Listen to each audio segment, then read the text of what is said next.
Hey everyone, here's an example from section 3.3. This one wants us to find the derivative of the function y equals 2e to the negative x plus e to the 3x, where we have the number e being raised to different powers here. So the first thing we need to realize is that when we find the derivative of e to some power, so e to the u, that's going to be equal to e to the u times u prime. Remember, u prime stands for the derivative of a u.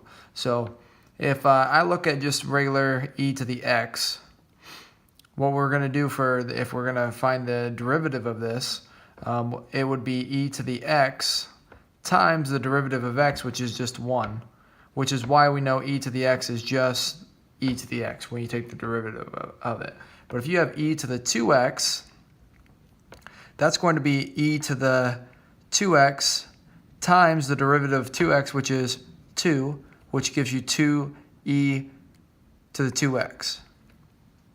If we do e to the 3x, that's going to give us e to the 3x times the derivative of 3x, which is 3, which equals 3e to the 3x.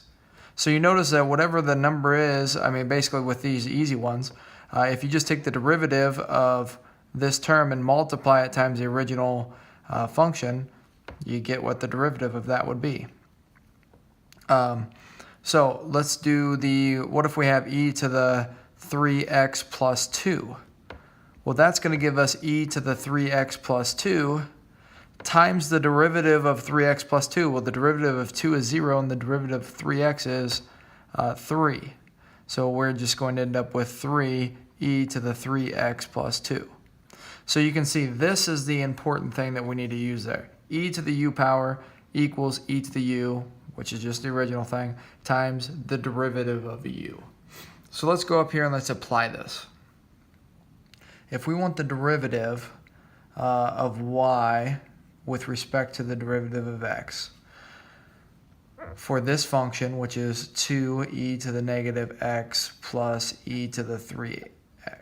What I'm going to do is I'm going to split this up to derivative, so this equals derivative of y dx. I'm going to put the 2 out front, right, because that's a constant thing, right, from our previous examples. When we have a constant being multiplied, we can bring that constant out to the front. So that's what I just did there with this 2 here. So I get the derivative of e to the negative x plus, and remember this is a sum rule for differentiation. We get d of y with respect to x of e to the 3x. So I'm just splitting this up so it looks like so. So then that'll give us 2 times, well, I'm going to get e to the negative x, so that's going to be e to the negative x times the derivative of that, which is times negative 1. So the derivative of this is here, e to the negative x times the negative 1, right? E to the u equals e to the u times u prime. So I have e to the negative x, I write it again, which is right there, and I take it times the derivative of negative x, right, because u prime, the derivative of negative x is negative 1. And I'm going to add that then to the derivative of y with respect to x of this function. So that's going to just be e to the 3x times, well, we just proved that down here that that's going to be times 3, so times 3 here.